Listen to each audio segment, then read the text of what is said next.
अस्सलामुअलैकुम। उम्मीद करता हूँ कि आप खैरियत से होंगे। ये है जी गोल्ड का चार्ट और गोल्ड इस टाइम 1986 पर ट्रेड कर रहा है। आज यूएस का मेजर डाटा है, यानी नॉन फॉर्म पेरोल्स और अनएम्प्लॉयमेंट रेट। कल हमने एक बात डिस्कस की थी कि फेड की मीटिंग के बाद मार्केट ये समझ रही है कि फेड जो है वो अपना रेट हाइक का जो साइकिल है वो डन कर चुका है, यानी फेड जो है वो मजीद रेट नहीं बढ़ाएगा। इसी वजह से ख़ास तौर पर जो यूएस की 10 ईयर यील्ड्स हैं उनमें अच्छी हमें वीकनेस नज़र आई। उसकी वजह से फिर डॉलर इंडेक्स भी हमें वीकर साइड पर नज़र आया। लेकिन आज का जो डाटा है वो हमें क्लैरिटी देगा फेड के फ्यूचर के बारे में, और इवन आप कह सकते हैं कि जो शॉर्ट टर्म जो मार्केट का ट्रेंड है वो भी आज का डाटा ही डिसाइड करेगा। तो पहले हम कैलेंडर पर फोरकास्ट और टाइमिंग वगैरह देख लेते हैं, फिर इसके इम्पैक्ट को हम डिटेल से जो है वो डिस्कस करेंगे। ये है जी फ्राइडे नवंबर 3। अगर हम आज डाटा वाइज देखें तो 5:30 PM पर एवरेज आर्ली अर्निंग्स हैं यूएस की, नॉन फॉर्म पे रोल्स है। प्रीवियस 336 के आए थे, इस दफ़ा 178 के की फोरकास्ट है। ठीक है, यानी कम होकर आने की फोरकास्ट है। इसके साथ अनएम्प्लॉयमेंट रेट है। अनएम्प्लॉयमेंट रेट की जो फोरकास्ट की जा रही है वो अनचेंज ही की जा रही है कि ये अनचेंज ही रह सकता है। और इसके बाद आईएसएम सर्विसेज पीएमआई नंबर्स हैं 7 PM पर। तो इन दो टाइम्स पर मार्केट जो है वो वोलेटाइल होगी, तो आपने ख्याल रखना है।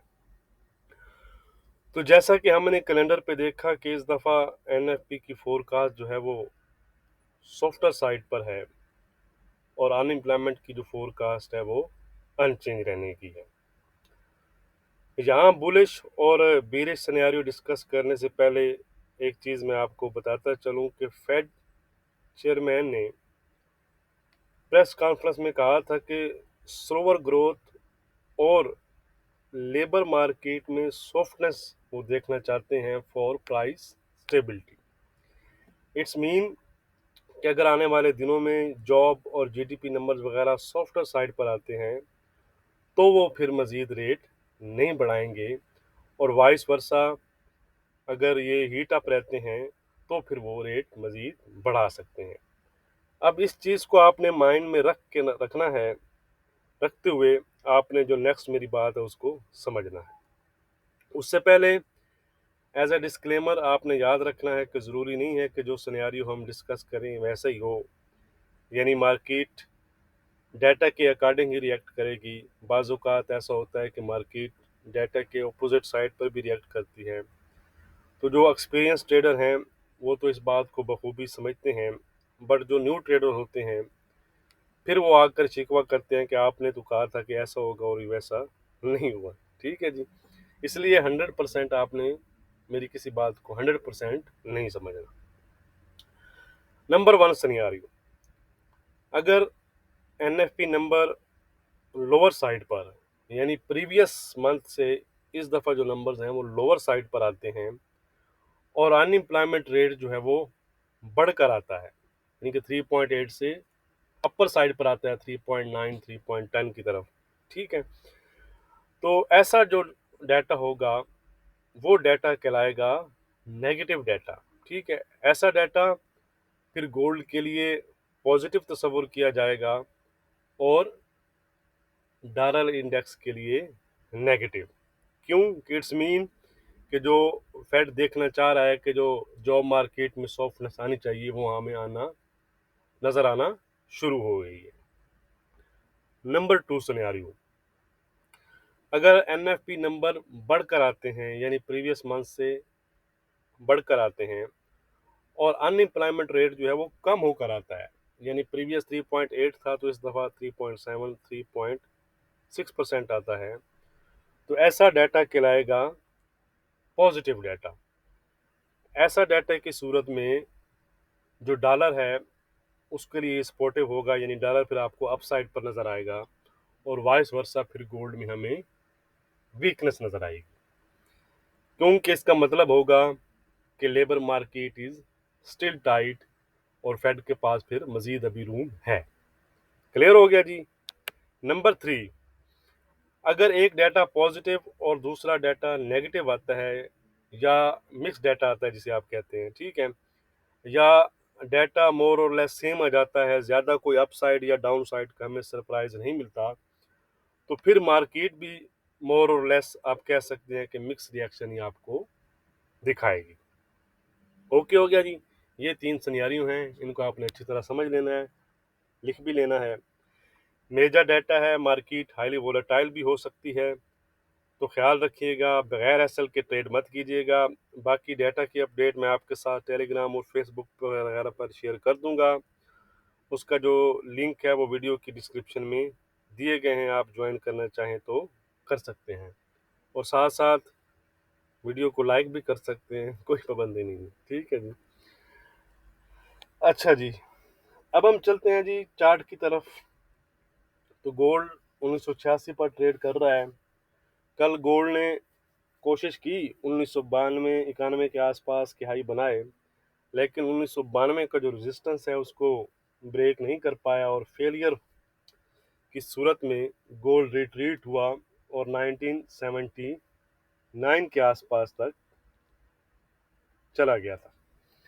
वैसे ओवरऑल कल मार्केट जो है वो ज़्यादातर रेंज में ही ट्रेड करती रही, और फिलहाल एनएफपी तक आप कह सकते हैं कि मज़ीद रेंज बाउंड जो है वो एक्सपेक्टेड है। कौन सी रेंज है सबसे पहले वो हम देख लेते हैं। इमीडिएट रेजिस्टेंस और अच्छा रेजिस्टेंस एरिया तो वही है, ये वाला, ठीक है जी। 1990 से 92 का जो एरिया है ये इसका रेजिस्टेंस एरिया रहेगा फिलहाल। और जो हमें सपोर्ट नज़र आ रहा है, इस स्पाइक को ले लें आप, और इस स्पाइक को, ये सॉरी 1 मिनट वेट कीजिएगा जी, ठीक है। ये वाला जो एरिया होगा ये आपके पास सपोर्ट एरिया रहेगा इमीडिएट, या जिसे हम कह रहे हैं कि फिलहाल जो हम रेंज डिफाइन कर रहे थे वो ये है, ठीक है। और ये इट्स पॉसिबल कि मार्केट जो है वो आपकी एनएफपी तक इन्हीं दो लेवल्स के दरमियान ट्रेड करती रहे। तो इसलिए अगर यहाँ पर आप एसएल करते हैं तो इस स्पाइक के ऊपर आपका एसएल है, यहाँ पर अगर आप बाय करते हैं तो इस यहाँ पर आपका एसएल है, ठीक है जी, इस एरिए में, इस क्लोजिंग के नीचे नीचे। तो ये आपके पास रेंज है एनएफपी तक। अगर मार्केट इसी में रहती है तो आप एसएल के साथ बाय सेल इसमें कर सकते हैं जब जब मार्केट आपको मिले। दरमियान में मत घुसिएगा, ऐसे फिर आप फंसे हुए होंगे, ठीक है। अब अगर ये ब्रेकआउट कर देती है, यानी ये वाला अगर हम कहते हैं कि रेजिस्टेंस ब्रेक हो गई है, तो फिर मार्केट आपकी ये हाई रहेंगे आपके लिए 1999 से 2002 का एरिया है, और फाइनली फिर 2009 से 2007 का एरिया। ये फिर आपके पास अपर साइड पर रेजिस्टेंस रहेंगे इस एरिया के ब्रेकआउट पर, ठीक है जी। ऑन द अदर साइड अगर सपोर्ट जो हमने अभी डिस्कस की है इसको ब्रेक कर देता है, तो फिर मैंने आपको बताया हुआ है कि ये एरिया है आपके पास 1969 से 1972 71 का, ठीक है जी, ये। और लास्ट लाइन ऑफ डिफेंस जो है वो आपके पास ये है बायर्स के लिए, ठीक है, 1964 से 1962 के एरिया। ये बड़े कीज एरियाज हैं जहाँ पर आपको कुछ ना कुछ प्रॉफिट मिल जाएगा।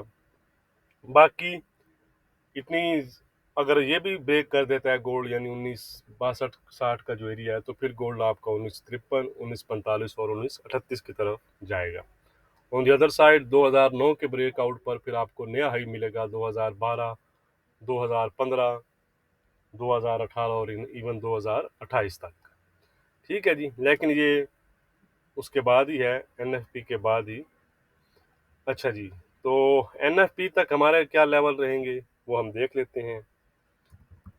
रेजिस्टेंस तो सेम ही है जी, 1992 का आज तीसरा दिन हो गया है, बरकरार है रेजिस्टेंस 1992 का। On the other side support है 1977 का, ठीक है जी। ट्रेंड है फिलहाल इंट्राडे के लिहाज से इसका वीक, लेकिन याद रहिएगा कि ये जो लेवल्स हैं ये सिर्फ एनएफपी तक फॉलोएबल रहेंगे। अब हम चलते हैं जी सिल्वर की तरफ। सिल्वर भी वीक जोन में आ चुकी है, 2270 के आसपास ट्रेड कर रही है।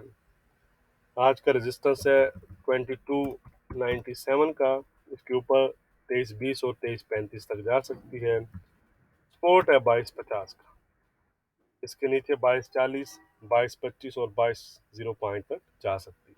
फिलहाल इंट्राडे के लिहाज से जो इसका ट्रेंड है वो वीक बना हुआ है। ये है जी क्रूड ऑयल, हमारे सपोर्ट के आसपास एक अच्छा जंप लिया है, 8280 के आसपास इस टाइम जो है वो ट्रेड कर रहा है। आज का रेजिस्टेंस है 84 का, 83 की जगह, और सपोर्ट है आज का 8130 का। एंड हो चुका है इंट्राडे के लिहाज से इसका फ्लैट। ये है जी यूरो, कल एक दोबारा से इसमें एक अच्छी तेजी हमें नजर आई, डॉलर इंडेक्स की वीकनेस का एक अच्छा फायदा इसने उठाया। आज का रेजिस्टेंस है जी 670 का, सपोर्ट है 590 का, ट्रेंड है फिलहाल इंट्राडे के लिहाज से पॉजिटिव।